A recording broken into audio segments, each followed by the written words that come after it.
Hello friends and very warm welcome to Chicky's Biology, another video. In this video today we will discuss all about Mankind Pharma. आज हम लोग इस company के बारे में बात करेंगे और यहाँ पे एक केस स्टडी करेंगे। आप मेरे साथ में इस वीडियो में स्टार्टिंग से लेकर एंड तक कनेक्ट जरूर रहें और अगर अभी तक आपने चैनल को सब्सक्राइब नहीं किया तो चैनल को भी सब्सक्राइब ज़रूर कर लें। फ्रेंड्स, जो एमआर होता है उसका काम सिर्फ दवाइयों की मार्केटिंग करने का होता है और इसको हम लोग मेडिकल रिप्रेजेंटेटिव बोलते हैं। बट जब कोई मेडिकल रिप्रेजेंटेटिव ये सोचने लगे कि उसको किसी फार्मा कंपनी का मालिक बनना है तो ये सपना उसके लिए बहुत बड़ा हो जाता है। बट इस सपने को अगर वो अचीव कर लेता है तो फिर ये उसके लिए एक बहुत बड़ी कामयाबी होती है। ऐसा ही किया है मैनकाइंड फार्मा के ओनर ने, जिनका नाम है रमेश जुनेजा। और रमेश जुनेजा ने जो सपने देखे थे उनको हकीकत में जिया और हकीकत में जीने के बाद उन्होंने हासिल किया और मैनकाइंड फार्मा के वो अब हेड हैं और उसके वो एमडी हैं। जो रमेश जुनेजा हैं इन्होंने बहुत ही स्ट्रगल किया, हार्ड वर्क किया, जिसका फल जो है इन्हें मैनकाइंड फार्मा कंपनी के रूप में मिला। और इस फार्मा कंपनी को इन्होंने 1995 में स्टार्ट किया। इस फार्मा कंपनी के पीछे की क्या स्टोरी है और इसके जो फाउंडर हैं, इसके जो मालिक हैं रमेश जुनेजा, उनकी क्या रियल स्टोरी है या उनका क्या एक रियल लाइफ स्ट्रगल है, उसके बारे में हम लोग आज यहाँ पे बात करेंगे। रमेश जुनेजा जो हैं वो पहले एक मेडिकल रिप्रेजेंटेटिव हुआ करते थे लुपिन कंपनी में और इन्होंने यहाँ पे 7 साल तक एज आ एमआर मेडिकल रिप्रेजेंटेटिव काम किया है। रमेश जुनेजा का जो घर है वो मेरठ में है और ये लुपिन कंपनी का जो एमआर का काम करते थे वो रुड़की एरिया में करते थे, जो उत्तराखंड में है नियर हरिद्वार। तो ये आपको यहाँ पे पता चल गया होगा। और इनकी जो कहानी है वो बहुत ही मोटिवेशनल टाइप की एक स्टोरी है। बट आज जिस कंपनी के ये मालिक हैं मैनकाइंड फार्मा के, उसमें इन्होंने 15,000 से ज़्यादा लोगों को काम दे रखा है और 18 से ज़्यादा कंपनीज़ को इन्होंने अपने अंडर में ले रखा है। तो ये कुछ यहाँ पे इम्पोर्टेंट पॉइंट्स हैं जिनको अंडरस्टैंड करना बहुत ज़रूरी है। और इन्होंने जब अपना ग्रेजुएशन कंप्लीट किया, उसको कंप्लीट करने के बाद इन्होंने लुपिन फार्मा कंपनी को एज आ एमआर ज्वाइन किया और यहाँ पे 7 इयर्स तक अपना एमआर का काम करते रहे। एक दिन इनकी जो मुलाकात हुई वो लुपिन फार्मा कंपनी के फाउंडर एंड डायरेक्टर देशबंधु जी से हुई और यहीं से ही जो है इनकी लाइफ चेंज हो गई। पहले सिर्फ ये एक एम्प्लॉय की तरह सोचते थे, बट जब इनकी मुलाकात देशबंधु जी से हुई तो ये एक मालिक की तरह सोचने लगे। और आपने एक कहावत यहाँ पे सुनी होगी कि खरबूजे को देख के खरबूजा रंग बदलता है, ऐसे ही इन्होंने रंग वहाँ पे बदला। और रंग जब बदलता है तो इंसान कहीं का कहीं फिर जो है पहुँच जाता है। ऐसे ही इनके साथ हुआ और हम जैसा सोचते हैं वैसा हम करते हैं और जैसा हम करते हैं ऐसे ही हम एक दिन बन जाते हैं। मीन्स कि माइंड सेट जो है वो बहुत ज़रूरी होता है और जैसा हमारा माइंड सेट होता है वैसे ही हम लोग काम करते हैं। तो पहले सिर्फ एक एम्प्लॉय के माइंड सेट से काम करते थे, बट जब ये देशबंधु जी से मिले तो इन्होंने एक मालिक की तरह वहाँ से सोचना स्टार्ट कर दिया और ये फिर बाद में चल के मैनकाइंड फार्मा के फाउंडर और उसके मालिक जो है ये बन गए। उसके बाद जो है 1984 में जो है इन्होंने अपनी एमआर की जॉब को छोड़ दिया और अपने भाई के साथ जो है इन्होंने एक फार्मा कंपनी को स्टार्ट किया जिसका नाम था बेस्टोकेम। बट बाद में जो है इनका सेपरेशन हो गया और इन्होंने जो है 50 लाख रुपीज़ के साथ सेपरेट ही हो गए और इन्होंने मैनकाइंड को स्टार्ट किया मैनकाइंड की इन्होंने नींव रखी 1995 में। और जो इनकी बेस्टोकेम कंपनी थी जिसको इन्होंने 1984 में स्टार्ट किया था, उसको इन्होंने 1 लाख रुपए के साथ में स्टार्ट किया था। और 1 लाख रुपए से ही जो है कुछ साल के बाद जब ये सेपरेट हुए 50 लाख रुपीज़ के साथ ये वहाँ पे सेपरेट हुए। और ये जो बेस्टोकेम फार्मा कंपनी थी, ये मेडिकल प्रोडक्ट्स जो है बनाती थी।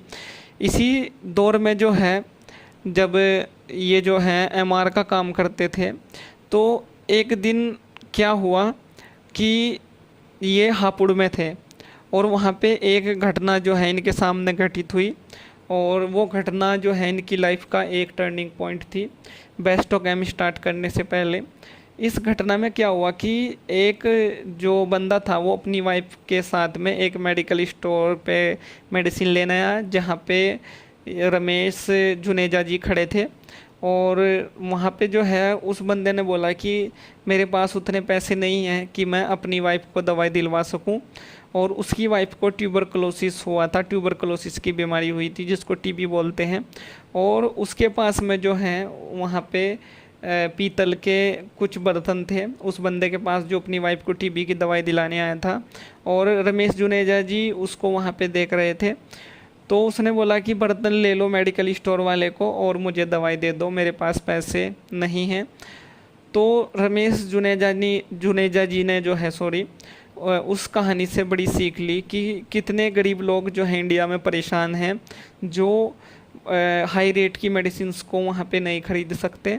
तो मैं एक ऐसी फार्मा कंपनी बनाऊंगा जो फार्मा कंपनी बहुत ही अफोर्डेबल प्राइजेस पे बहुत सारे गरीब लोगों को वहाँ पे मेडिसिन्स प्रोवाइड कराएगी। तो यहाँ से इनके माइंड में जो है एक आइडिया आया कि ये एक फार्मा कंपनी बनाएंगे।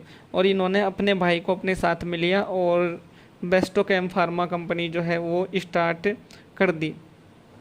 और अब इन्होंने जो है बहुत सारी मेडिसिन्स जो है ये बनाने लगे। और बाद में फिर इनका सेपरेशन हुआ तो इन्होंने मैनकाइंड फार्मा को 1995 में स्टार्ट किया। और मेडिसिन को बनाना इनके सामने कोई बड़ा टास्क नहीं था। इनके सामने जो बड़ा टास्क था वो ये था कि इन मेडिसिन्स को जो है ये कैसे बेचेंगे। तो इन्होंने क्या किया, इन्होंने जो रूरल पॉपुलेशन के डॉक्टर्स थे या जो गांव के डॉक्टर्स थे या जो वहाँ पे केमिस्ट थे, उनको इन्होंने टारगेट किया, जिससे इन्हें ये फ़ायदा हुआ कि इनकी जो मेडिसिन्स थी वो जगह जगह पे गरीब लोगों के पास में पहुंच गई। क्योंकि ज़्यादातर जो गरीब लोग होते हैं वो जो हमारे सेमी अर्बन और जो रूरल एरियाज़ होते हैं वो वहाँ पे होते हैं। और इन्होंने एक और स्ट्रेटजी फॉलो की कि जो इलेक्ट्रॉनिक्स इंडस्ट्री होती है वो इलेक्ट्रॉनिक्स डिवाइस जब बनाती हैं तो स्टार्टिंग में उन इलेक्ट्रॉनिक्स डिवाइस के जो प्राइस होते हैं वो बड़े हाई होते हैं, बट बाद में उनके प्राइस वहाँ पे डाउन हो जाते हैं। यही चीज़ जो है इन्होंने फार्मा इंडस्ट्री में फील की थी और इसी प्रिंसिपल को इन्होंने जो है अप्लाई किया और इन्होंने सस्ती मेडिसिन्स बनाई। और सस्ती मेडिसिन्स बना के रूरल और सेमी अर्बन पॉपुलेशन में जो केमिस्ट थे, जो डॉक्टर्स थे, उनको टारगेट किया। और इन्होंने ये मेरठ के थे तो इन्होंने मेरठ के आसपास ही जो है अपने लोकल में ही जो है अपने प्रोडक्ट्स को स्टार्टिंग में बेचा।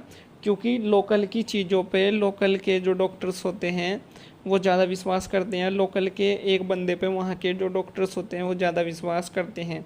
इन्होंने इस स्ट्रेटजी को भी फॉलो वहाँ पे किया और इन्होंने फर्स्ट जो 20 एमआर की टीम बनाई, 20 एमआरस को इन्होंने मैनकाइंड फार्मा में फर्स्ट रखा और उन्हीं से जो है अपना पूरा मार्केटिंग कराया। और इसमें जो है ये बहुत ही सफल रहे और इनके पास जो प्रॉफिट आया इन्होंने क्या किया, उसी को री इन्वेस्ट किया, उसको खर्च नहीं किया। और इससे जो है इनको और सफलता मिलती गई और यही इनकी सफलता का एक बहुत बड़ा कारण रहा। यूएस में भी जो है इनकी अब मैन्युफैक्चरिंग यूनिट है और इन्होंने बहुत सारी किट्स जो है बनाई जो इनकी फार्मा कंपनी के लिए टर्निंग पॉइंट साबित हुए, जैसे कि प्रेगान्यूज़ आपने देखा होगा और एनवांटेड 72 और बहुत सारे अदर भी इनके प्रोडक्ट हैं, जैसे मॉक्सिकाइंड CV 625 mg की टैबलेट। बहुत सारे बच्चा जो है इनके प्रोडक्ट से वहाँ पे ताल्लुकात रखता है, उसको जो है उसके बारे में पता है। और इन्होंने एडवर्टीज़मेंट पे भी बहुत ज़्यादा फोकस किया और अब इनकी फार्मा कंपनी एक एमएनसी फार्मा कंपनी बन गई। और 2005 में जो है पूरे देश में इनकी फार्मा कंपनी जो है फैल गई थी और गांव-गांव रूरल पॉपुलेशन और सेमी अर्बन एरियाज़ में जो है फैल चुकी थी। उसके बाद कई कंपनीज़ को इन्होंने एक्वायर किया और कई सारे पेटेंट फाइल किए और इनकी जो R&D है वो भी बड़ी स्ट्रॉन्ग है। आई होप फ्रेंड्स इनकी एक मोटिवेशनल स्टोरी से आप बहुत ज़्यादा इंस्पायर होंगे। और आप अगर एक फ्रेशर कैंडिडेट हैं, अभी बायोलॉजिकल स्ट्रीम में कोई भी कोर्स कर रहे हैं और फ्यूचर में अपना एक फार्मा कंपनी स्टार्ट करना चाहते हैं, तो ये स्टोरी आपको एक सीख देगी, एक मोटिवेशन देगी। और इन सभी वीडियोस को बनाने का मेरा यही पर्पज़ है कि आप इनसे सीख लें और अपना एक वेंचर या अपना एक स्टार्टअप स्टार्ट करें एक बड़े मोटिवेशन के साथ। So thank you friends, thank you for watching and do subscribe the channel for upcoming videos and latest updates. Thank you friends.